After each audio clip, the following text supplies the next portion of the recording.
당시 빌립보 교회는 여러 가지 문제로 어려움에 직면해 있었습니다. 외부적으로는 로마 황제를 숭배하지 않는다라는 이유로 박해를 받았습니다. 교회 내부적으로는 유오디아와 순두계라는 두 여성 지도자를 중심으로 파가 나뉘었고, 교회에 침투한 거짓 교사들로 혼란을 겪고 있었습니다. 바울은 이런 상황에 처해 있는 빌립보 성도들에게 기뻐하라라고 이야기합니다. 기뻐할 수 없는 상황인데 어떻게 기뻐할 수 있을까요? 1절, 주 안에서 기뻐하기 때문입니다. 주 안에 있다라는 말은 포도나무와 가지처럼 그리스도와 하나로 연합한 상태를 말합니다. 그때 우리 마음속에 구원의 확신이 있고 은혜가 충만하게 되고, 그것이 우리를 어떤 상황에서도 기뻐하게 한다는 겁니다. 바울은 이 비밀을 깨달았던 사람입니다. 그래서 감옥에 갇힌 상태로 빌립보 교인들에게 편지를 쓰고 있었지만 그의 마음에는 기쁨이 가득했습니다. 동일하게 빌립보 성도들 역시 고난 속에서도 주 안에서 기뻐하라고 말합니다. 자, 그러면 왜 기뻐해야 할까요? 1절, 너희에게 안전하니라. 주 안에서 기뻐하는 일이 박해와 고난 속에서 그들의 믿음을 안전하게 지키고 보호해 주기 때문이라고 이야기합니다. 2절, 개들을 삼가고 행악한 자들을 삼가고 몸을 상해하는 일을 삼가라. 여기서 개들, 행악하는 자들은 빌립보 교회에 들어온 거짓 교사들입니다. 이들은 구원받기 위해서는 예수를 믿는 것으로 충분하지 않고 할례도 받고 절기도 지키고 정결한 음식도 먹어야 한다라고 주장했던 율법주의자들입니다. 바울은 그들을 향해서 개들, 행악하는 자들이라고 비판합니다. 이 개라는 표현은 주로 유대인들이 이방인들을 향해 멸시할 때 사용했던 표현입니다. 그런데 바울은 지금 이 표현을 거꾸로 사용해서 유대 전통을 강요하는 거짓 교사들에게 너희야말로 복음을 왜곡하는 부정한 존재, 개들이라고 비난합니다. 바울은 빌립보 성도들에게 2절, 이들을 삼가고 몸을 상해하는 일, 즉 할례를 삼가라라고 이야기합니다.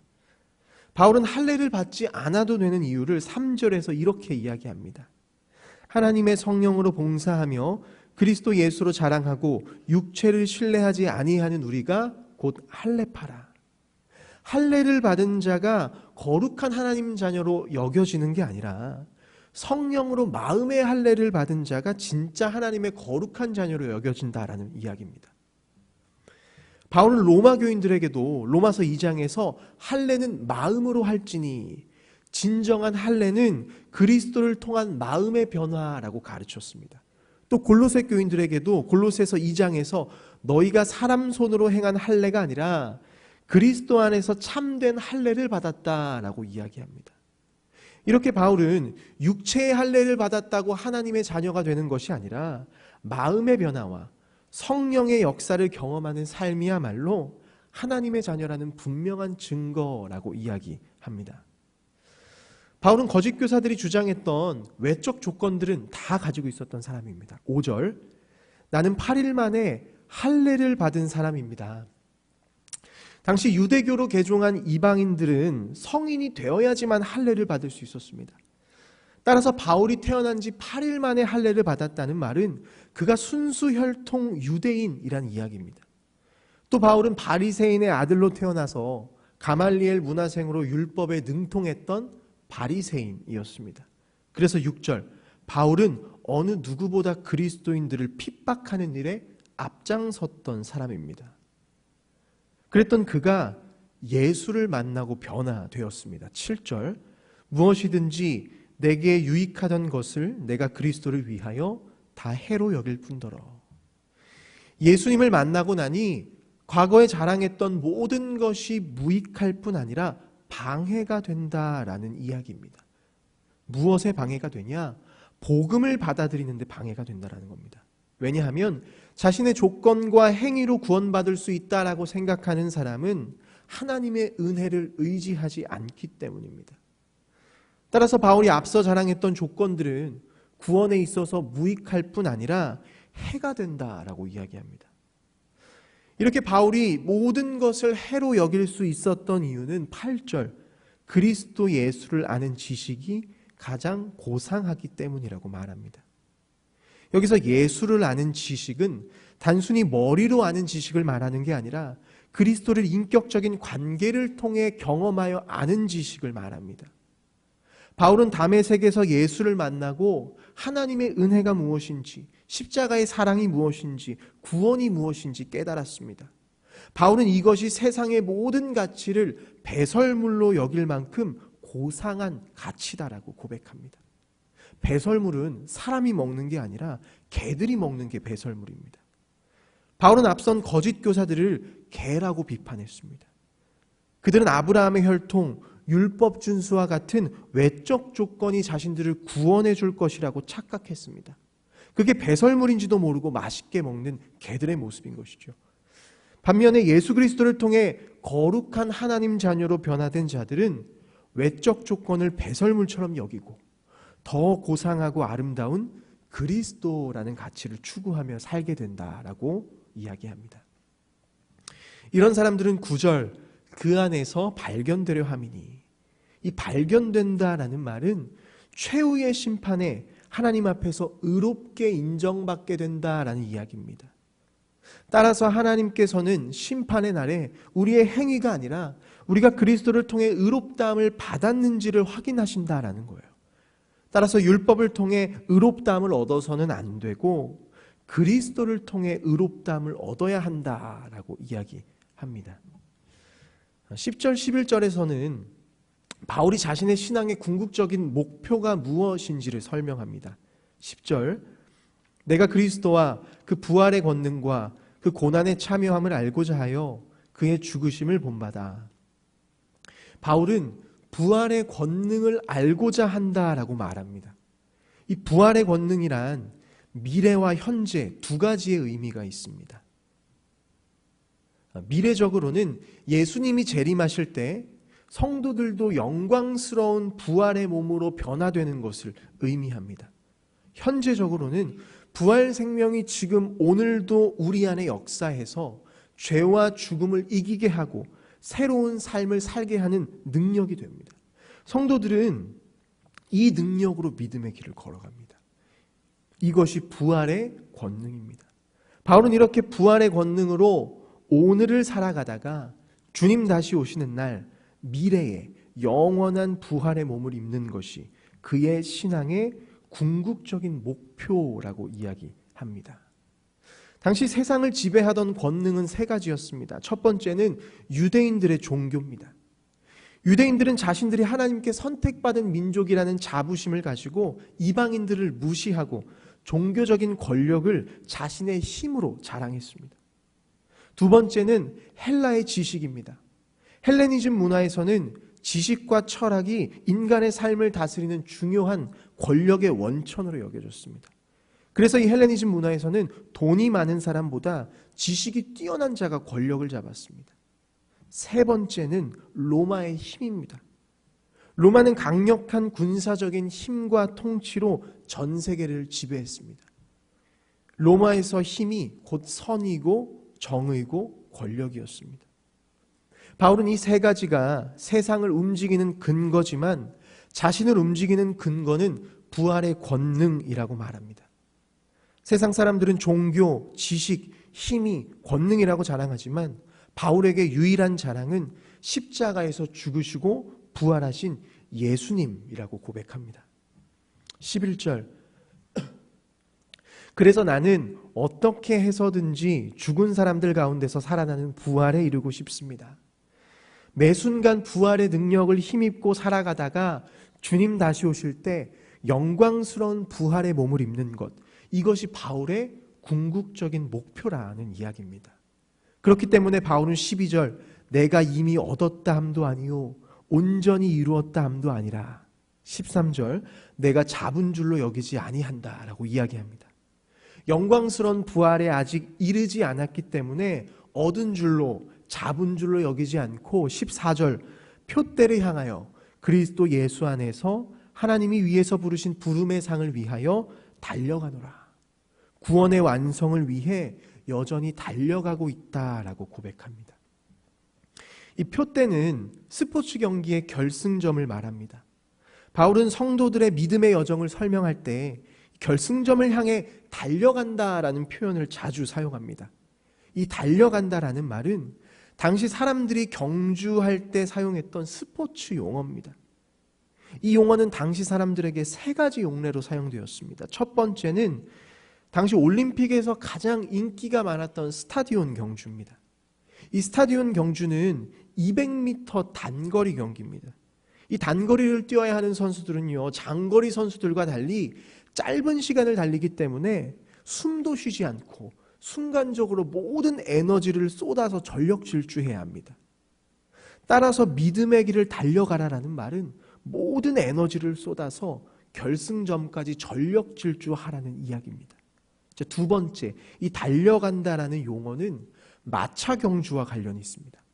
이 마차 경주도 당시 사람들에게 인기 있는 스포츠 게임이었습니다. 이 경주자가 마차에 올라타서 말을 조정하면서 타원형의 트랙을 7바퀴 도는 형식으로 게임이 진행됐습니다. 이 마차 경주는 빠른 속도로 진행되고 특히 이 코너를 돌다가 충돌 사고가 자주 일어났기 때문에 위험한 스포츠였습니다. 우리의 믿음의 여정도 이 마차 경주처럼 수많은 위험이 도사리고 있다는 겁니다. 그럼에도 이 마차 경주 선수가 뒤돌아보지 않고 결승점을 향해 달려가는 것처럼 성도들도 수많은 위험 속에서 앞만 보고 믿음의 길을 걸어가야 한다, 달려가야 한다라는 이야기입니다.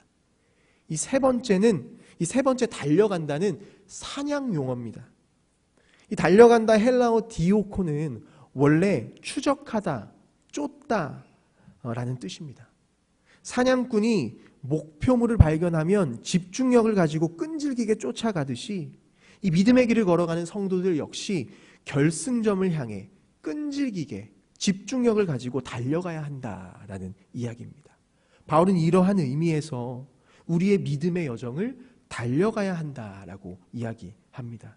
15절, 그러므로 누구든지 우리 온전히 이룬 자들은 이렇게 생각할지니.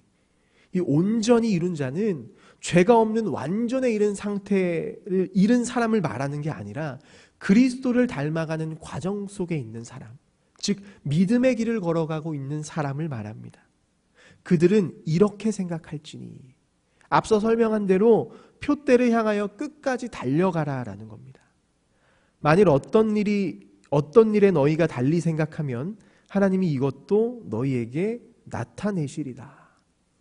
만약 바울이 말한 것과 다른 생각을 갖고 살아가는 사람이 있더라도 염려하지 말 것은 하나님께서 그의 부족함을 채워주시고 올바른 길로 인도해 주실 것이기 때문이라고 이야기합니다.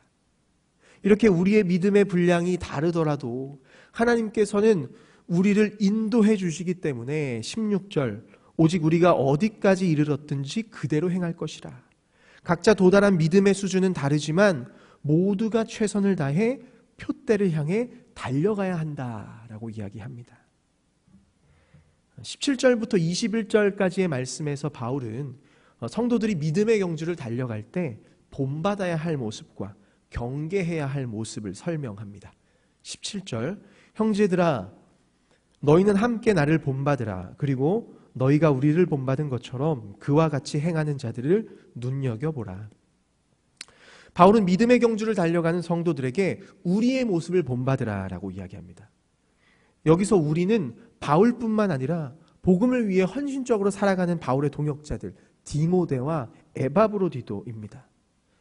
바울은 자신과 이 동역자들의 삶을 믿음의 본보기로 제시하면서 빌립보 성도들이 그들의 삶을 따라 살기를 권면합니다. 18절을 보면 바울은 과거에도 여러 차례 빌립보 성도들에게 이야기했지만 지금도 눈물을 흘리며 경고한다라고 이야기합니다. 무엇을 경고합니까? 교회 내에 십자가의 원수로 행하는 자가 있다라는 겁니다. 여기서 말하는 십자가의 원수는 당시 빌립보 교회를 위협에 빠뜨렸던 세속주의자들입니다. 이들은 로마의 방탕한 문화와 당시 유행했던 이원론, 육체는 악하고 영혼은 선하다라는 이 사상의 영향을 받았던 사람들입니다. 이런 사고를 가진 사람들이 예수를 믿고 교회에 들어와서 구원받았으면 이 땅에서 어떻게 살아도 상관없어 라고 주장하면서 온갖 방탕하고 부도덕한 일을 교회 안에서 행했습니다. 바울은 그들을 향해서 19절, 그들의 마침은 멸망이요 그들의 신은 배요. 이 배는 고대 사람들에게 단순히 신체 기관이 아니라 인간의 육체적인 욕망과 쾌락의 중심지로 여겨졌습니다.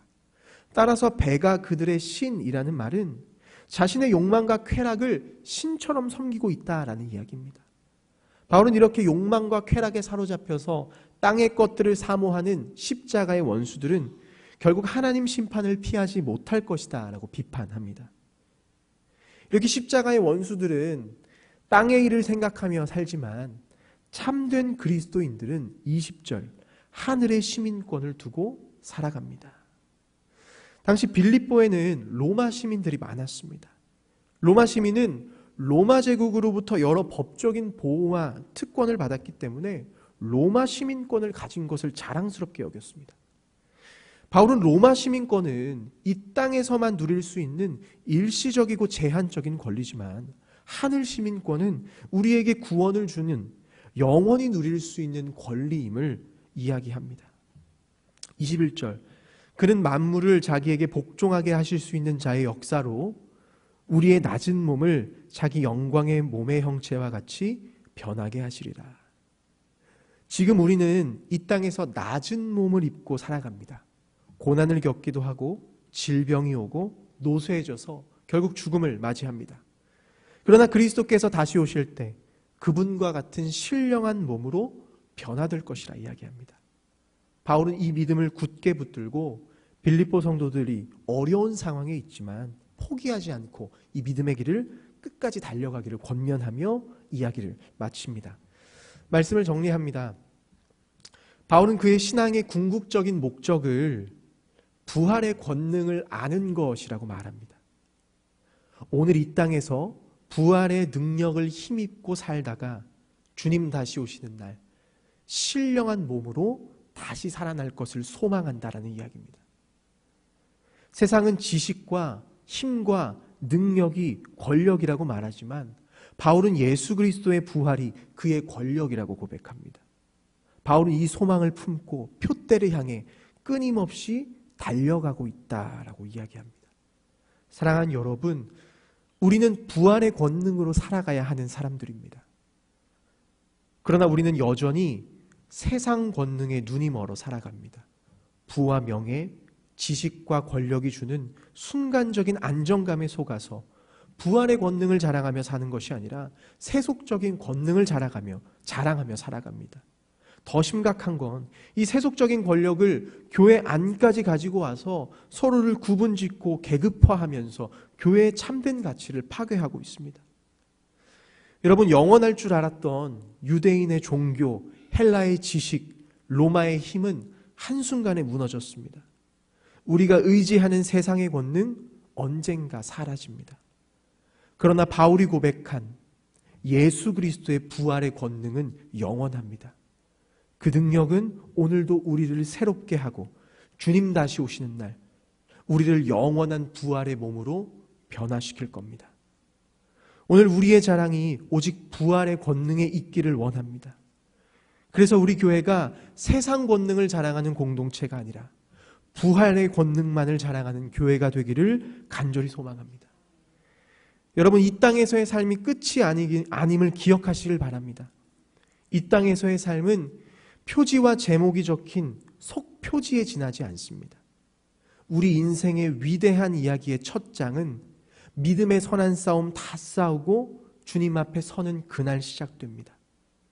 지금껏 누구도 읽어보지 못했던 영원히 계속될, 그리고 한쪽을 넘길 때마다 이전보다 훨씬 더 근사한 내용이 펼쳐지는 새로운 삶이 주님 뵙는 그날 이루어질 줄 믿습니다. 이 믿음을 가지고 표대를 향하여 끊임없이 달려가는 사랑하는 성도님들 되시기를 간절히 소망합니다.